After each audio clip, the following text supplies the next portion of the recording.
नमस्कार। मार्केट की इस रैली में मैं आज आपके लिए एक ऐसी कंपनी लाया हूं जिसका प्राइस 100 रुपये से कम है, प्लस अपने सेक्टर की लीडर है। और अगर बात करें कंपनी की परफॉर्मेंस की, तो कंपनी की परफॉर्मेंस भी इस साल शानदार रही है। कंपनी प्रॉफिट में रहने वाली कंपनी है, रेगुलर डिविडेंड बांटने वाली कंपनी है। कंपनी रेलवे सेक्टर की दिग्गज कंपनी है। कंपनी अपने काम के लिए जानी जाती है।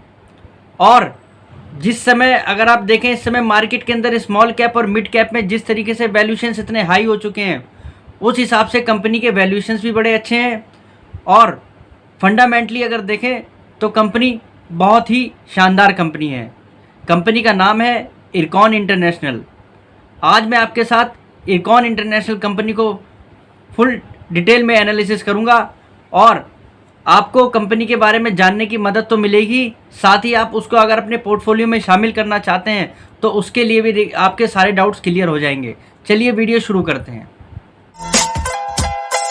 इरकॉन इंटरनेशनल एक डाइवर्सिफाइड कंपनी है। अब मैं डाइवर्सिफाइड कंपनी को क्यों कह रहा हूँ वो आप समझिए। कंपनी रेलवे सेक्टर के अंदर अपना कारोबार तो करती है, साथ में ही कंपनी NHI से ऑर्डर लेकर रोड्स का कंस्ट्रक्शन भी करती है। ये देखा जाए तो कंपनी बड़ी एक डाइवर्सिफाइड सी कंपनी है। और साथ ही साथ कंपनी अदर प्रोजेक्ट्स जैसे सोलर पावर कंस्ट्रक्शन के प्रोजेक्ट और बिल्डिंग वगैरह भी कंस्ट्रक्शन का काम करती है। ये मतलब कंपनी अगर आप देखें तो प्रोडक्ट वाइज जो कंपनी के प्रोडक्ट हैं वो काफ़ी डिफरेंट हैं।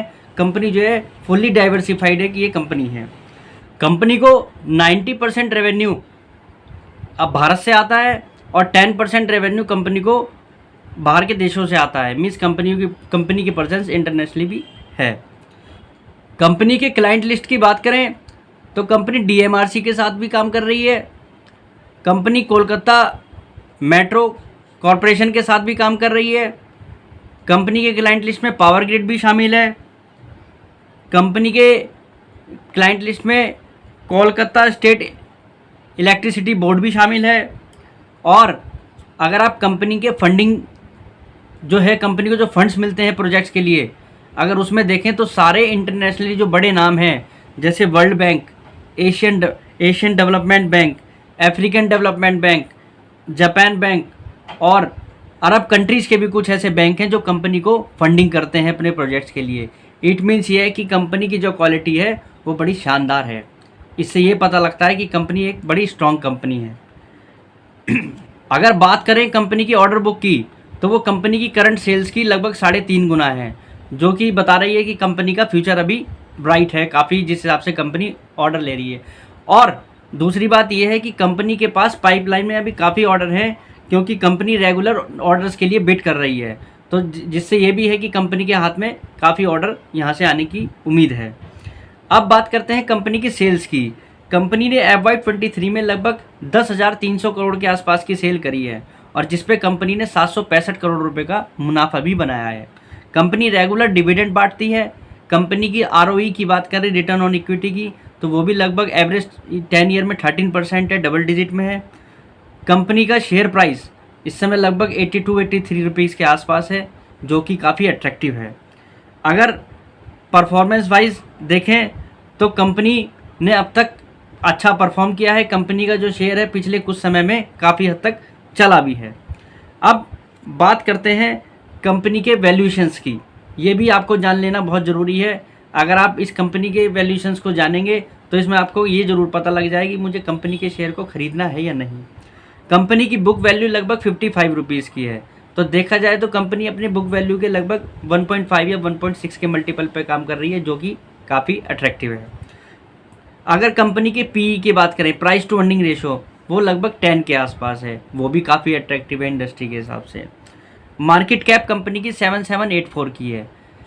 मार्केट कैप 7784 की है और सेल्स लगभग 10,300 करोड़ रुपए की है। तो कंपनी की मार्केट कैप कंपनी की सेल्स से भी कम है। ये तो क्लियर कट बता रहा है कि कंपनी वैल्यूएशंस वाइज काफ़ी अट्रैक्टिव है लेने के हिसाब से। अब कंपनी में अगर बात करें रिस्क रिवॉर्ड रेशो, देखिए कंपनी का प्राइस कम होने की वजह से यहाँ पर कंपनी के शेयर को खरीदने में रिस्क भी कम है। अगर आदमी वैल्यूएशंस को देखे तो अगर यहाँ से कंपनी का शेयर नीचे जाने लगे तो यहाँ पर डाउनसाइड थोड़ी लिमिटेड है, और अपसाइड तो कंपनी के अंदर जिस हिसाब से परफॉर्मेंस आ रही है उस हिसाब से काफ़ी है। एक नज़र अगर कंपनी के शेयर होल्डिंग पैटर्न पे मारें तो हमें ये पता लगेगा कि कंपनी के अंदर पब्लिक की शेयर होल्डिंग 20% है, जो कि काफ़ी अट्रैक्टिव है, क्योंकि अगर बाइंग आएगी तो यहाँ पर शेयर के चलने के चांस ज़्यादा हैं।